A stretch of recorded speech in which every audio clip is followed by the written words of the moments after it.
ಸರಿ ಮೇಲಿಂದ ಬಂದಿದ್ದೀನಿ ಅಂತ ಹೇಳು. ಅಯ್ಯೋ ಗ್ಯಾಸ್ಟ್ರಿಕ್ ಅಸಿಡಿಟಿ ಜಾಸ್ತಿ ಆಗ್ಬಿಟ್ಟಿದೆ ಕಣ್ರಿ.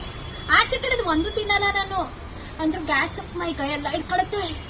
ಒಪ್ಪುಕೊಂಡ್ರಿ ಇದನ್ನ ಬೆಳಗ್ಗೆ ಹೊತ್ತು ತಿಂದ್ರೆ BP ಶುಗರ್ ಕಡಿಮೆ ಆಗುತ್ತಂತೆ. ಹಾಕೊಳ್ಳಿ ಒಂದ್ ಬಾಯಿಗೆ.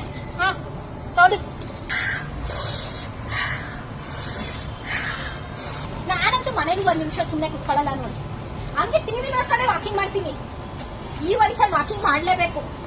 ವಯಸ್ಸಾದ ಕಾಲಕ್ಕೆ ಕಷ್ಟ ಆಗ್ತದೆ ಕಣ್ರಿ. ಯಾರು ನೋಡಲ್ಲ ಬನ್ರಿ.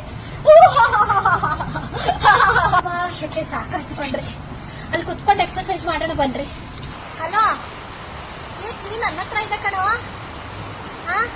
ಪಾರ್ಕಲ್ಲಿ ನೀವು ಎಕ್ಸರ್ಸೈಸ್ ಮಾಡ್ತಾ ಇದ್ದೀನಿ, ಬರ್ತೀನಿ ತಡಿಯೋ. ಬಂದ 10 ನಿಮಿಷ ಇರು ಅಲ್ಲೇ. ಪಾರ್ಕ್ ಹತ್ರನೇ ಬಂದ್ಬಿಡ, ಕೀ ಇಲ್ಲೇ ಕೊಡ್ತೀನಿ, ಬೇಗ ಬಾ. ಏನ್ ಪ್ರಾಣ ತಿಂತಾರೋ ಈ ಮಕ್ಕಳು. ಅಪ್ಪ ಅದೇನ್ ಪ್ರಾಣ ತಿಂತೀಯೋ. ತಗೋ, ಮನೇಲಿ ಅನ್ನ ಬೇಳೆ ಸಾರು ಮಾಡಿ ಇಟ್ಟಿದ್ದೀನಿ, ಬಿಸಿ ಮಾಡ್ಕೊಂಡು ತಿನ್ನು ಆಯ್ತಾ. ಅಪ್ಪಗೂ ಕೊಡು. ಓ ಯಪ್ಪ, ನೋಡಿ ಇರೋದಕ್ಕೆ ಎಷ್ಟು ಸೊಳ್ಳೆ ಕಣ್ರಿ, ಧ್ಯಾನ ಮಾಡಕ್ಕೂ ಆಗಲ್ಲ. ಈ ಚೀಟಿ ದುಡ್ಡು ಬಂತಿರ್ಲಿ ನಿಮ್ಗೆ ಈ ಸತಿ.